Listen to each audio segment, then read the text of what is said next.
అంటే ఒక పక్కన ఇప్పటికీ కూడా చల్లారని భయంకరమైనటువంటి ప్రవీణ్ పగడాల మీద జరుగుతున్నటువంటి ట్రోల్స్. ఇలా టీవీ ఛానల్స్ అన్నీ మూకుమ్మడిగా దాడి చేసేటువంటి ప్రయత్నం. ప్రవీణ్ పగడాల విషయంలో భయంకరమైనటువంటి ఇబ్బందులు. ఒక పక్కన మనిషి అనేటువంటి మానవత్వం లేకుండా వ్యక్తిత్వం వ్యక్తిని చంపిల్లని మనం ఎప్పుడో రాసాం. ఇప్పుడు వ్యక్తి లేడు, వ్యక్తిత్వం కూడా లేకుండా చేస్తున్నారు. చాలా బాధాకరం. దీని విషయంలో ప్రతి ఒక్కరు కూడా స్ట్రాంగ్గా నిలబడండి, అండగా నిలబడండి.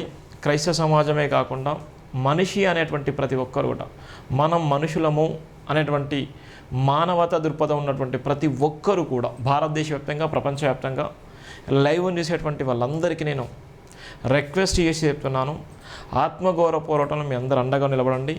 రేపటి మార్నింగ్ లైవ్లోకి హమారా ప్రసాద్ బ్రదర్ కూడా నేను లైవ్లోకి రప్పించేటువంటి ప్రయత్నం చేస్తున్నాను. అమర ప్రసాద్తో మనం జైభీం టీవీ లైవ్ ఆయనకు ఉన్నటువంటి అనేకమైన డౌట్లు, అనేకమైనటువంటి ఏదైతే అనేకమైనటువంటి వాక్యాలు వేసిండో ఆ వాక్యాల అనుసారంగా దాన్ని దృష్టిలో పెట్టుకొని ఇలా శ్రమల దినంలో ఉన్నటువంటి చాలామంది క్రైస్తవ సమాజం మార్నింగ్ నుంచి మొదలుకుంటే ఈవినింగ్ దాకా మీరు ఎంతో ఇబ్బందులు ఉంటారు. ఎంతో దేవుడితో అనుసంధానంగా ఉండేటువంటి శ్రమల దినంలో ఉన్నటువంటి మీ అందరూ కూడా స్పందించండి, నిలబడండి.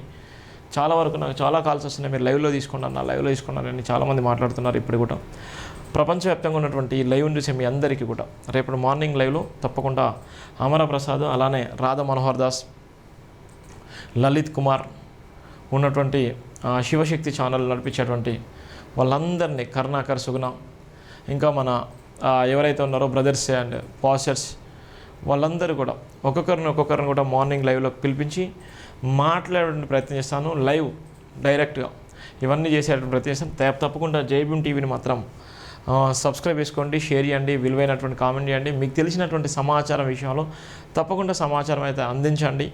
ఆత్మగౌరవ పోరాటం ఇప్పటికే పోలీసులు అయితే దాన్ని క్లోజ్ చేయడం జరిగింది. ఆ కేసు విషయంలో ఇప్పటికే కోర్టులో కూడా మన వాళ్ళు కేసు వేయడం జరిగింది. ఆ కోర్టు విషయంలో కూడా చాలా వరకు స్పందిస్తూనే ఉన్నటువంటి నేపథ్యం ఉంది.